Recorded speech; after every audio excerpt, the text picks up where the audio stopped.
On est un peu basque aujourd'hui dans 60 minutes business avec notre invité Romain Alamand, directeur général de Biltoki. Vous avez réinventé en quelque sorte le marché couvert depuis quelques années. Il faut savoir que la France compte 10 000 marchés, 90% sont en plein air et 10% de halles. Comment vous avez eu l'idée, vous n'étiez pas tout seul, de réinventer, de recréer ces halles gourmandes? Oui, bonjour. Alors, en fait, on l'a co-créé avec mes deux frères et un cousin, Jérôme. En 2013, on a lancé le premier projet. Donc, comme vous venez de le dire, on n'a pas inventé le marché couvert, évidemment, ça existe depuis toujours. Mais attiré par les pays latins, vu qu'on est du Pays Basque, on est assez attiré par le Sud, on aime beaucoup vivre dans ces lieux de vie autour de l'alimentaire, qui sont les marchés. Et donc, à force de voyage, on a concocté notre petite recette pour monter notre système, celui des halles Biltoki. Alors justement, la dernière a ouvert il y a un mois à Issy-les-Moulineaux. C'est quoi votre système et comment vous choisissez vos lieux? Alors en fait, aujourd'hui, on peut s'implanter dans toutes les villes de plus de 50 000 habitants en France. On choisit nos lieux en fonction de l'environnement direct, mais surtout de la capacité qu'on juge du lieu à devenir un lieu emblématique et symbolique dans la ville dans laquelle on s'implante. Ensuite, dans notre fonctionnement, on accueille, on fédère des artisans locaux, donc le meilleur des artisans locaux, et on devient commerçant au milieu des commerçants puisqu'on opère le café Biltoki qui est au milieu de la halle.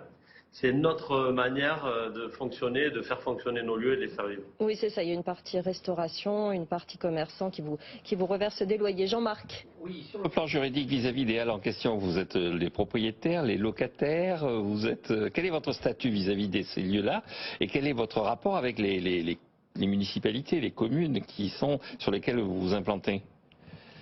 Alors, bon, déjà, on travaille dans toutes les villes dans lesquelles on implante une halle Biltoki, on travaille avec les pouvoirs publics et les collectivités, puisque si on veut que ça soit un lieu que les gens s'approprient et qui soit vraiment emblématique, on doit le faire. Après, on est toujours locataire. Biltoki est locataire d'un ensemble unique, un grand bâtiment. Et le propriétaire, il peut être privé ou public, ça on s'adapte, ça ne change pas grand-chose pour nous. Mais on vient en amont pour concevoir le lieu, aider à le construire. Et après, on est locataire et nos commerçants, les artisans, sont sous-locataires de Biltoki, autour du café Biltoki. Oui, et dans le rapport avec vos municipalités, vous avez beaucoup de succès, vous avez des demandes assez régulières. Ouais, là, cette année, c'est devenu assez euphorique, donc ça nous échappe même un peu. On a une demande par jour en ce moment de villes en France. Et donc, on ne peut pas faire une halle par jour en France, on arrive à en faire entre 3 et 5 aujourd'hui. Avec notre modèle, on espère faire beaucoup mieux dès 2023. Et donc, oui, il y a beaucoup de sollicitations et on arrive très bien à travailler avec les collectivités, les agglomérations, les métropoles. Oui, l'idée, c'est de redynamiser certains quartiers, comme on l'a vu à Issy-les-Moulineaux. Vous en avez 8 aujourd'hui, il y en a 2 qui vont sortir de terre dans pas longtemps. Oui, exactement. Donc, on vient d'ouvrir les 7 et 8e ce mois-ci. Et en 2023, on va ouvrir Angers et Amiens. Sur 2 formats très différents, puisque Angers, on construit de toutes pièces une halle sur la place publique en centre-ville. Et pour Amiens, on vient réhabiliter et récupérer les halles existantes, où il y a déjà des commerçants à l'intérieur. Oui, c'est ce que vous avez fait. Oui, c'est ça, ça dépend des lieux. Là, vous avez fait ça dans un bâtiment Eiffel aussi en région parisienne. Jean-Marc, il y en a 2 à Bordeaux déjà. Hein. Ah mais c'est une bonne nouvelle, c'est très bien ça. D'ailleurs, j'ai vu dans le petit reportage qui était associé qu'on voyait des cannelés. Ah bah, vous voyez. C'est bien, mais concrètement, est-ce que les municipalités, quand vous dites qu'elles vous sollicitent, elles ont entendu parler de vous, comment? Et est-ce que vous faites un peu du démarchage? Est-ce que vous dites, tiens, à cet endroit, ce serait pas mal si on pouvait implanter une halle? Alors en fait, bon, les municipalités trouvent toujours le moyen de nous solliciter. Il n'y a pas de canal préconçu, mais aujourd'hui on discute avec toutes les métropoles françaises, sans exception. Donc 4 métropoles et toutes les grandes agglos de plus de 200 000 habitants. Ça ne veut pas dire qu'on a percuté des projets partout, mais on discute avec toutes ces villes-là, ces agglomérations-là. Sur la dernière que vous avez ouverte, je prends celle-là, hein, parce qu'elle est à côté de chez nous, c'est pratique, mais il y a une vingtaine de commerçants sur cette halle d'ici les Moulineaux. Comment vous sélectionnez ces commerçants? Alors en fait, dans la sélection des artisans, on a une partie métier de marché, donc le côté marchand, produits bruts et avec une valeur ajoutée, mais ce sont des produits pas préparés, donc seront fruits et légumes, poissons, boulangerie, viande, volaille, etc. Donc là, on est sur une partie de nos commerçants qu'on trouve localement, puisque notre manière de fonctionner, c'est de toujours recruter des artisans locaux. Les hommes sont locaux chez nous plutôt que les produits. Oui.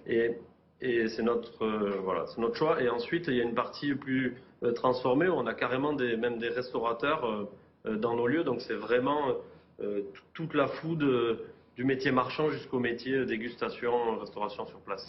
Moi j'ai quand même une question, la période étant ce qu'elle est, en ce moment les consommateurs font très attention à leur panier alimentaire, ils se précipitent sur le hard discount. Est-ce que c'est facile de lancer des halles comme ça, des halles gourmandes en termes de... Est-ce que la fréquentation ne s'en ressent pas? Est-ce que c'est une autre clientèle?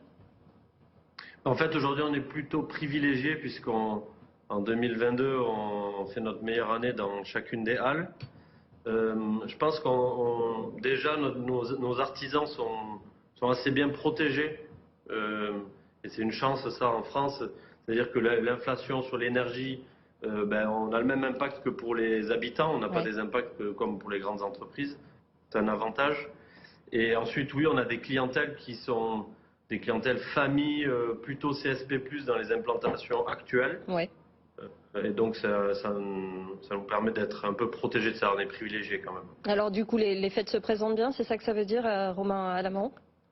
Ouais, les fêtes s'annoncent bien, surtout que en plus du côté marchand des fêtes, c'est un moment très important dans nos lieux, puisque notre manière de faire c'est de créer un lieu de vie dans lequel les gens ont envie de passer du temps.